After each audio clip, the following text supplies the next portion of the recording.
দুঃখের দিন আমার জীবনে আর আসবে না, আমাদের কারো জীবনে যেন এই দুঃখের দিনটা না আসে। আমার ছেলে ইন্টারমিডিয়েট সেকেন্ড ইয়ারে পড়ে, তো যখন ক্লাস 8-এ পরীক্ষা দিল তো বললো, বাবা আমি তো পরীক্ষা ভালোই দিয়েছি, A+ পেতে পারি। এমন দেখো, তোমার বাবা টেস্ট পরীক্ষায়, প্রি টেস্ট পরীক্ষায় অঙ্কে ফেল করা, অঙ্কে 30 পেয়েছিলাম আমি প্রি টেস্ট পরীক্ষায়। হ্যাঁ, তো সেই বাবা যদি ঢাকা কলেজ, ঢাকা বিশ্ববিদ্যালয় BCS পরীক্ষায় উত্তীর্ণ হতে পারে, তুমি 8-এ A+ পাইলা কি পাইলে না, এটা আসলে এটা কোনো কিছু মেটার করে না। তো আমি বললাম, বাবা তুমি একজন ভালো মানুষ হও, তুমি যদি চা বিক্রেতাও হও, তোমার চায়ের দোকানে যেন কাস্টমারের ভিড় থাকে এবং তুমি যেন একজন সৎ চা বিক্রেতা হও। তো সেই জন্য আসলে এখানে আমাদের ছোট বোনেরা যারা আছে তাদের জন্য একটু বলি যে আমরা সকলেই চাই যে আমার সন্তানটি ক্লাসে ফার্স্ট হবে। আমরা বাচ্চাদেরকে একরকম মানসিক যন্ত্রণার মধ্যে কিন্তু রাখি। Please don't do it. অনেকেই মিল্ক স্কুলে ফার্স্ট বয় ছিল, তারা অনেক কিছু হতে পারেনি। অনেকের রোল নম্বর 10 ছিল, তারা এখন অনেক প্রতিষ্ঠিত। দেখেন A+ পেলে আমরা মানে দেই, কি বলে, স্ট্যাটাস দেই, আমার সন্তান A+ পেয়েছে, তার জন্য দোয়া চাই। কিন্তু যে ছেলেটি A+ পেল না, তাকে জড়িয়ে ধরে কি আমরা কখনো বলেছি, বাবা A+ জীবনের সবকিছু নয়, A+ জীবনের সবকিছু নয়। পৃথিবীর সমস্ত সাকসেসফুল মানুষের পিছনে A+ পাওয়ার, ফার্স্ট হওয়ার কোনো গল্প নেই। দেখেন বিল গেটসকে দেখেন, নাই।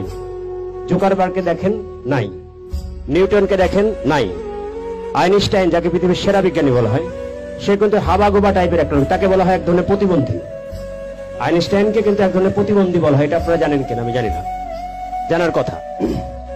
তো আইনস্টাইন জীবনে তার বাসার ঠিকানা ভুলে যেতেন প্রতিদিন, বাসার টেলিফোন নাম্বার ভুলে যেতেন প্রতিদিন, কিন্তু সে পৃথিবীর সেরা বিজ্ঞানী। টমাস আলভা এডিসন, আমি এই গল্পটি দিয়ে শেষ করব। টমাস আলভা এডিসন, তাকে বলা হয় শতাব্দীর সেরা বিজ্ঞানী। উনি এত বেশি আবিষ্কার করেছেন এবং পৃথিবীর সভ্যতাকে পাল্টিয়ে দিয়েছেন টমাস আলভা এডিসন, একজন বিজ্ঞানী। আজকে যা কিছু আধুনিক যে সুযোগ সুবিধা আমরা ভোগ করছি, তার পিছনে টমাস আলভা এডিসনের বিশাল অবদান আছে। তো উনি যখন প্রাইমারিতে পড়তেন, তো উনি একেবারে মানে ডাল একটা স্টুডেন্ট ছিলেন।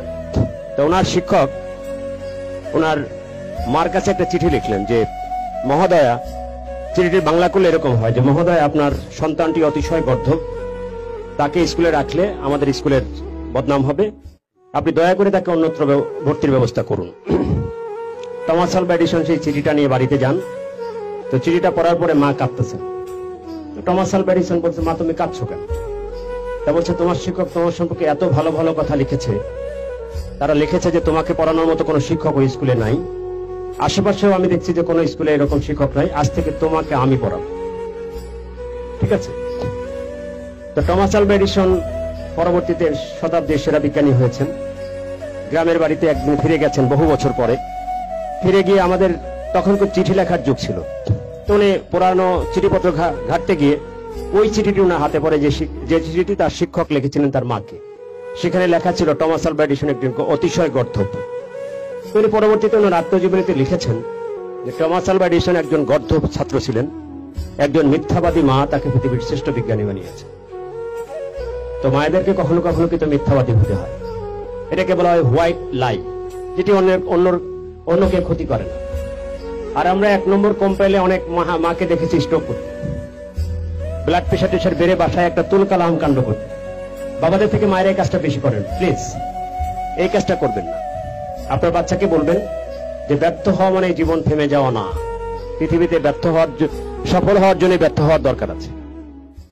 কারণ পৃথিবীর সকলের পথটাই কিন্তু খুব মধুর না, খুব মসৃণ না। কোনো কিছু একবার চাইলে বাচ্চা আপনার সন্তানকে দিবেন না, প্লিজ। একবার চাইলে, আপনার টাকা থাকলেও একবার চাইলে তাকে কখনো কোনো কিছু দিবেন না।